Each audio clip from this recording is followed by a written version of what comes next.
So good morning mga kahabi and welcome back to my channel. If you are new to my channel, please click the subscribe button and also click the notification bell so you will be notified to my upcoming videos.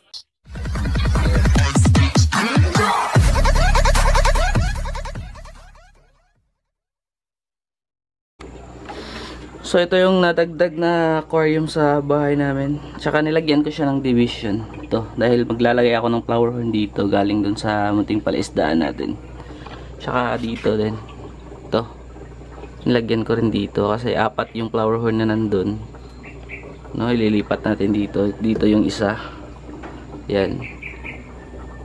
So mamaya pupunta tayo dun at tsaka kukunin natin yung mga flower horn dito.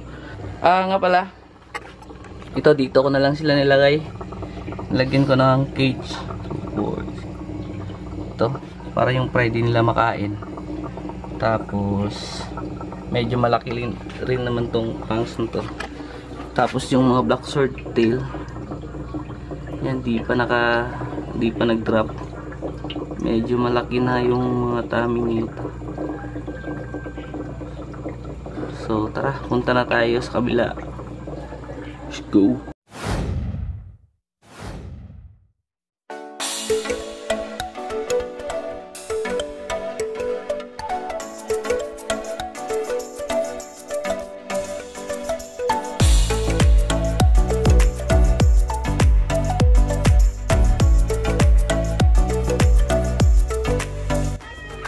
So, nandito na tayo sa munting palaisdaan natin. So, ayan. Tingnan nyo yung munting palaisdaan natin mga kabyan. Medyo nalinis na. Thanks to my tita. Tsaka uncle. So, ngayon, no. Tingnan nyo yung mga isda mga kahabi. Nanghihina. So, kailangan ko tong i-transfer. Oh, napakadami pa naman. Sayang kung mamamatay lahat. Tapos ito yung nilinisan ko. Di ko pa nalagyan ng isda. Kasi di ako masyado nakakapunta dito. Tsaka tingnan nyo mga kahabi yung may dap niya. Yan. May nabuhay na dap niya mga kahabi. Yan, napakadami. What? You know. Tapos, ito yung mga na-transfer ko. So, ang mga nilagay ko lang dito, mga breeders. Pero, tingnan nyo. Napapansin nyo, napakadami na rin ng mga fry. Ayan. Tapos, may namatay. Naku, sayang. Ito.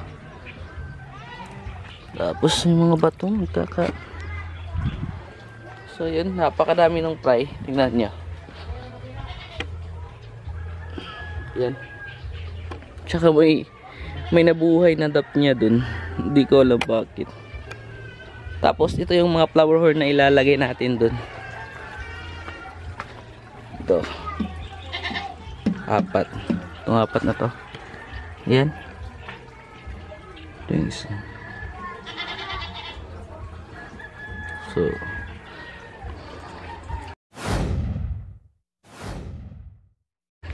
So ita-transfer ko muna tong mga muli. Baka kasi mamatay lahat. Napakadami pa naman to. So ilalagay natin yan dito. No? So tara. Let's go.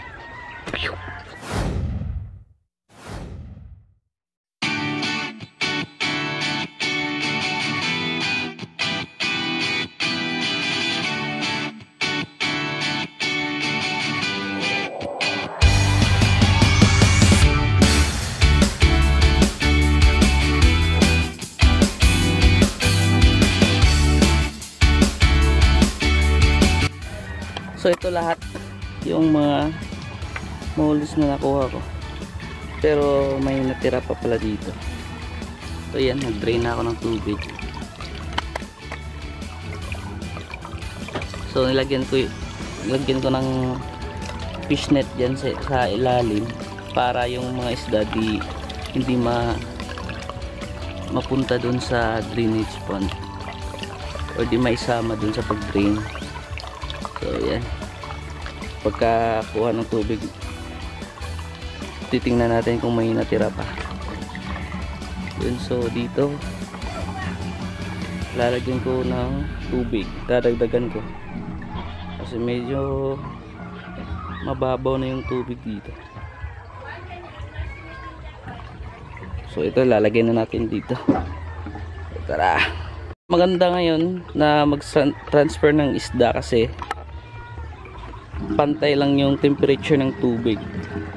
So ang oras ngayon ay 6:30 yata or 7 AM.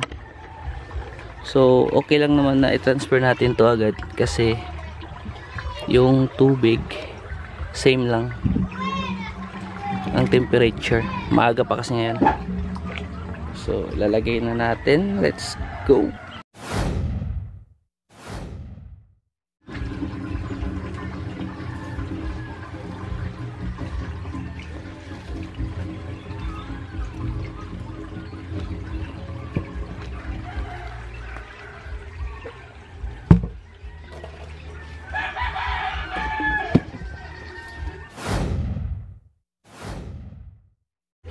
So ito, may mga supot na ako or isang plastic. Lalagay na natin yung mga flower horn. Tapos ko na nga pala linisin yung pond na ginawa na natin. So ito, maglalagay na tayo. Tara.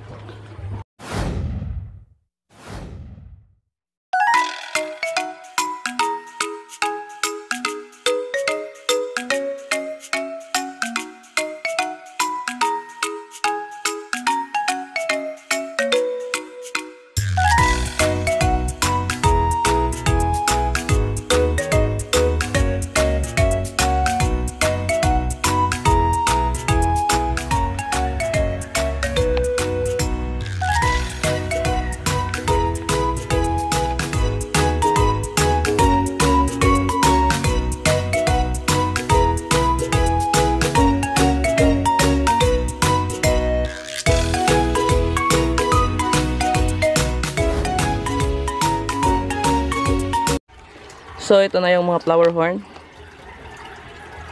Yan. Lalagay natin dito dahil uuwi na tayo. So ito, lalagay na natin dahil iuuwi na natin itong mga flower horn na to. So kita-kits dun sa bahay mga kahabi. Ito.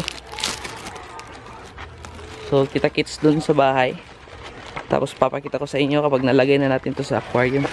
Saka ito, no, naglalagay pa rin ako ng tubig pero sinabihan ko na titingnan to. So tara. So ito, i-acclimate na muna natin yung tubig. Ayan. So ito yung mga flower horn na galing dun sa palaisdaan natin. Saka dito. Yan. Yan yung sakong flower horn na nandito na. So ito yung isa. Dito ko muna ilalagay ito. So pagkatapos mga 10 to 15 minutes yata yung acclimation. Saka katapos yung next project ko nga pala mga kahabi, ito gagawa ko ng DIY power head filter, overhead filter dito kasi lumalabo yung tubig direct kasi sa araw. So yan, ito di masyado naaarawan pero okay na. So ito, so that's for today mga kahabi. Dito nagtatapos ang vlog na to. Tsaka shoutout nga pala kina